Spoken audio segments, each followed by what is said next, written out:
তাণ্ডব পাইরেসি হয়েছে। এটা নিয়ে রাফির সাথে আজকে কয়েক দফা কথা হলো এবং রাফি যেটি বললেন সেটি হচ্ছে 4K পাইরেসি হয়নি এবং সেটি ব্যবস্থা নেওয়া হচ্ছে, কঠোর সিদ্ধান্ত নেওয়া হয়েছে এবং এটির একটা পদক্ষেপ খুব শীঘ্রই আমরা দেখতে পাবো। কিন্তু এই যে প্রত্যেকবার যে হিট ছবি বা আলোচিত ছবির যে পাইরেসির যে আতঙ্ক, এইটা যদি আমরা ঠিকঠাক মতো মেটাতে না পারি, শ্রদ্ধেয় বিশ্বাস, শ্রদ্ধেয় বুবলি, এই দুই আপা, আমাদের কত আলোচনা আছে, কিন্তু আপনি এই নিয়ে আমি এর আগেও এইরকম কথা বলেছি। এই দুইজন তাদের নিজেদের সংসারের, আমার স্বামী শাকিব খান এবং আমারই বেশি স্বামী শাকিব খান, তোমার কম স্বামী, এটা প্রমাণ করার জন্য যে প্রতিনিয়ত ফেসবুকে মরিয়া হয়ে যায় নানান যুক্তি। এগুলো কে লেখে বা কেউ লিখে দেয় কিনা, কিন্তু খুব সুন্দর যুক্তি থাকে। এই যুক্তি থেকে জাতি কবে যে রেহাই দিবে। দুইটা ওয়াইফ বা এক্স ওয়াইফ, জেড ওয়াইফ আছে অনেকেরই, কিন্তু এইরকম প্রতিযোগিতা কোনো পুরুষের, তার ভেতরে যে অসহায়ত্ব, সেটা কিন্তু খুব স্পষ্ট বোঝা যায়। তো ওই জায়গায় আমি মনে করি যে আমরা যেন এই বিষয়টিকে জাতি আমাদের রেহাই দেয়। এই রেহাই পাওয়াটা খুব জরুরি আমাদের।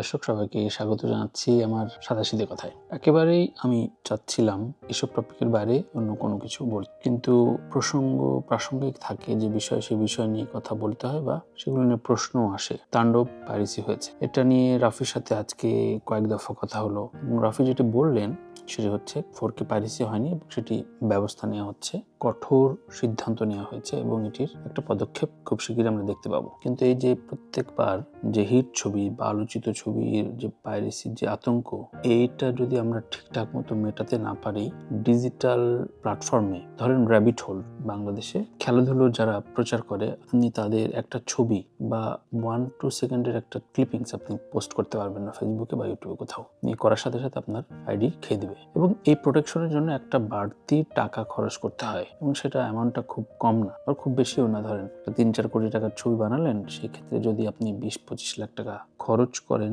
এই সিকিউরিটি অ্যাক্টে, মানে সিকিউরিটির জন্য, সেটা করতে পারেন এবং এটি গুড ইনভেস্টমেন্ট। আমি জানি না আলফা বা শারিয়া শাকিল ভাই করেছেন কিনা বা সেই ব্যবস্থা নিয়েছিলেন কিনা, কিন্তু এক পক্ষ থেকে নানান দোষ দেওয়া হচ্ছে যে অমুকে করতে পারে, তমুকে করতে পারে। খুব স্পেসিফিক ভাবে সুরঙ্গে যারা পাইরেসি করেছিল তারা জেল খেটেছে, জেলে আছেও এখনো কয়েকজন। সুতরাং মূল হোতা বের করতে হবে কারা কাদের ইশারা এই কাজগুলো হয়। সো হ্যাকিং বিষয়টা এমন যে এটি মানে আপনি ওই সিনেমা হলে বলে আপনি এটা সম্ভব না সচেতন করা। আবার ধরেন মোরাল অ্যাসপেক্টস থেকে আমাদের মোরালিটি অনেক নিম্ন স্তরে, এটা সত্য বাস্তবতা। মানে এটা এমন কোনো বিষয় না যে এটা আমি নতুন বললাম। ধরেন আমি এখন যুক্তরাষ্ট্রে রয়েছি, নিউ ইয়র্কে রয়েছি। নিউ ইয়র্কের রাস্তায় রাত 3টার সময় আমি ফিরতে আমার বন্ধু গাড়ি চালাচ্ছে, হঠাৎ করে মাঝ গলিতে থেমে গেল। কারণ কি? Red light. রাত 3টায় শুনশান, ভূতও নাই, ভূত পেতনিতে থাকে সেগুলো নয়। এমনকি যে ক্যামেরা রোল করা হয়, যে ক্যামেরা ছবি তোলে, ওই গলিতে ওইটাও ছিল না যে আপনি অটো ক্যামেরা আপনি ধরা খাবেন। কিন্তু তারপরও মোরাল অ্যাসপেক্টস থেকে, তার নৈতিকতার দিক থেকে সে থেমে গেল। থেমে দুপাশে তাকিয়ে যখন গ্রিন লাইট হলো তখন তারপর সে মুভ করলো। এই যে একটা মোরাল থিং। আপনি সিঙ্গাপুর যাবেন, আপনি যেখানে সেখানে থুতু ফেলবেন না, চাইবেন না। আপনি নাগরিকদের তো একটা ঠোঙা বা একটা ছোট্ট ময়লা আপনি উঠিয়ে আবার ময়লার বাক্সে ফেলেন। সো এই মোরাল অ্যাসপেক্টস থেকে আমাদের নৈতিক জায়গায় উঠে আসা আমার সময় লাগবে, অনেক সময় লাগবে। সো ওই সময়ের জায়গায় এটা কাউন্সিলিং করতে হবে প্রতিনিয়ত। এমন না যে এটা বলা যাবে না, বলতে হবে আমাদের। কিন্তু এই বললে কি হয়, আমি হয়তো বললাম, তাতে একজনের ভেতরে যদি বোধের জাগরণ জাগে, না আমি পাইরেসি কোনো আইটেম দেখবো না। ধরেন আমাদের বইমেলার সামনে সুনীল, সমরেশ, বুদ্ধদেব থেকে শুরু করে কলকাতার এবং বিখ্যাত যে পপুলার বইগুলো একেবারেই কম দামে বিক্রি হতো, সেগুলো কিন্তু আমরা কিনতাম, পণ্ডিতরা কিনতো কিন্তু ওই বইগুলো। সো ওই মোরাল জায়গা থেকে আমাদের সরে আসতে হবে। আজকে অমিতাভ রেজা চৌধুরী লিখেছেন যে আমি কোনোদিনই পাইরেসি কোনো কিছু দেখি নাই। এই যে দেখা না দেখার যে গর্ব, আমি যেমন প্রায় 4 থেকে 5টা প্ল্যাটফর্ম আমার সাবস্ক্রাইব করা, Hulu, HBO, Netflix, prime, Amazon, আমি এগুলো মাসে হয়তো 1-2টা ছবি দেখি এবং প্রচন্ড বিভিন্ন প্ল্যাটফর্ম থেকে প্রতিদিন 1-2টা ছবি বিভিন্ন রকম দেখা হয়, কিন্তু পাইরেটেড কপি আমার কেন জানি দেখতে ইচ্ছা করে না। হিন্দি ছবিও না, হিন্দি ছবি পাইরেটেড যে কোনো একটা কপি আমি দেখবো, সেটা আমার কাছে মনে হয় যে মানে ঘোলা প্রিন্ট বা নর্মাল প্রিন্ট আমি কেন দেখতে যাবো, এসব তত্ত্ব কথা মনে হচ্ছে। মূল কথা, আমি আমার যুক্তি, আমার অভ্যেস, আমার বোধ আপনার কাছে বিরক্তি লাগতে পারে, কিংবা আপনি খুশি হবেন এমন কথা বলে আমি আপনাকে কোনোদিন খুশি করবো না, এটা আমার করা হবে না। ওই ধাতস্থ না আমি। তাতে আমার ক্ষতি হয়, ধরেন কিছু কিছু মানুষ আমাকে একটু অন্যভাবে বিরক্ত হয়, গালিগালাজ করে যে আপনি ঠিক হন, প্রচুর থ্রেট মেসেজ পাই কোনো কিছু সমালোচনা করলে।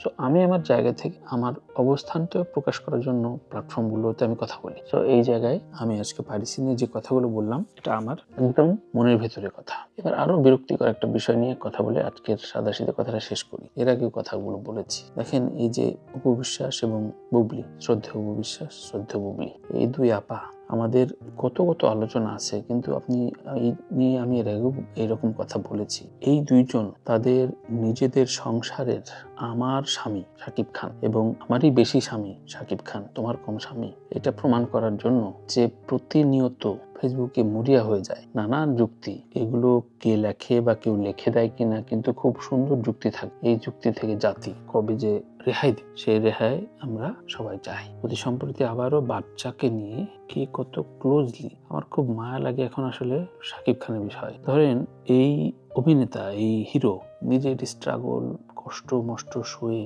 মানে কোন দুঃখে, কোন ভুলে সে এইরকম দুইটা সংসার পাইছে। মানে অনেক হিরোই তো, মানে আমির খানই ধরেন 3-4টা বিয়ে করে ফেললো। তাদের প্রতিযোগিতা দেখেন, মানে 2টা ওয়াইফ বা এক্স ওয়াইফ, জেড ওয়াইফ আছে অনেকেরই, কিন্তু এইরকম প্রতিযোগিতা কোনো পুরুষের, তার ভেতরে যে অসহায়ত্ব, সেটা কিন্তু খুব স্পষ্ট বোঝা যায়। তো ওই জায়গায় আমি মনে করি যে আমরা যেন এই বিষয়টিকে জাতি আমাদের রেহাই দেয়। এই রেহাই পাওয়াটা খুব জরুরি আমাদের। আপনারা অনেকভাবে এটাকে স্যাটার করেন, অনেক রকম ভাবে এটাকে উপস্থাপন করেন, প্রচুর এনগেজমেন্ট হয়। দেখেন এই যে দুটো নিষ্পাপ বাচ্চা, কি সুন্দর ফুটফুটে দুটো বাচ্চা, বুবলির ঘরে আর অপুর ঘরে, এই দুটো বাচ্চার বিভিন্ন সাকসেস স্টোরি। মানে আর কয়েকদিন পর এমন হয়তো হবে যে জয়, আর একটার নাম হচ্ছে আমি ভুলে গেছি, আছে মনে পড়ছে না। সো একজনের হয়তো ফার্স্ট হলো ক্লাসে, তো আরেকজন হয়তো সেই ফার্স্টের চাইতে মার্কশিট দিয়ে দিল যে আমি ওর মার্ক হয়েছে 703, আমার দেখেন 705 হয়েছে।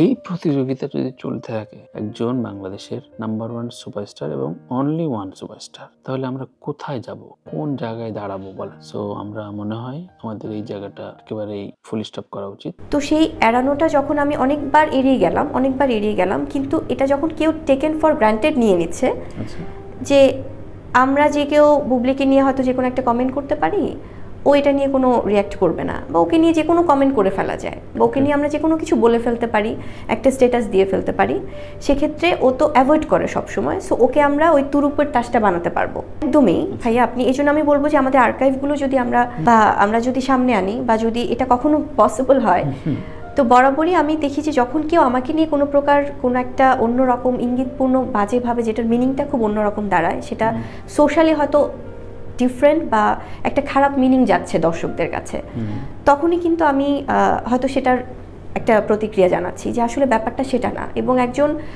মানুষ হিসেবে, একজন স্বাধীন দেশের নাগরিক হিসেবে সেটা আমার দায়িত্ব যে আমার নিজেকে ক্লিয়ার রাখা। আমি কখনো ডমিনেট করলে সাকিব এত হিরোইনের সাথে কাজ করতে পারতো না। কোথায় আমি ডমিনেট করেছি? সে তার মতো কাজ করেছে, আর আমি যেহেতু তার ঘরের বউ, আমি তাকে ডেফিনেটলি বুঝবো, কারণ ওর ভালো হলে আমার ভালো লাগতো। এখন একটা হিরোইনের সাথে যদি সব সিনেমা করে এবং দর্শকের ফিডব্যাক যদি ব্যাড আসে, তাহলে একটা মনোটোনাস হয়ে যাবে না? তো এইটা আমি একজন ওয়াইফ তো চেতে পারি না। একজন ওয়াইফ তো তার হাজবেন্ডের ভালোই চাই, সে শত্রু হলো ওয়াইফ, ল্যাংড়া হলো ওয়াইফ, খোড়া হলো ওয়াইফ, প্রতিবন্ধী হলো ওয়াইফ। তো আমি তো তার নিশ্চয়ই গার্লফ্রেন্ড ছিলাম না, বা তার কাছে রাখার মতো মানুষ তো ছিলাম না। আমি ডেফিনেটলি আমি নিজে থেকে বলতাম যে তোমার এখন চেঞ্জ করা দরকার, তুমি অন্য হিরোর সাথে। হ্যাঁ, সে করতো। ইনফ্যাক্ট অনেক সিনেমার প্ল্যানিং আমি দিতাম। ইনফ্যাক্ট আমি বলি, মেন্টাল ছবির সমস্ত ড্রেস আপ আমার দেয়া, আমি নিজে কিনে ওকে প্যাকিং করে পাঠিয়ে দিছে। হ্যাঁ, তো একজন ওয়াইফ ডেফিনেটলি তার মানে বিয়ের গহনাও কিন্তু হাজবেন্ডের জন্য বন্ধক দিয়ে দেয় বা বিক্রি করে দেয়, তার ভালো হোক। তা আমার শুধুমাত্র একটা সিনেমাই তো করবে বা 5টা সিনেমাই তো করবে, তো এর থেকে আর বেশি কি?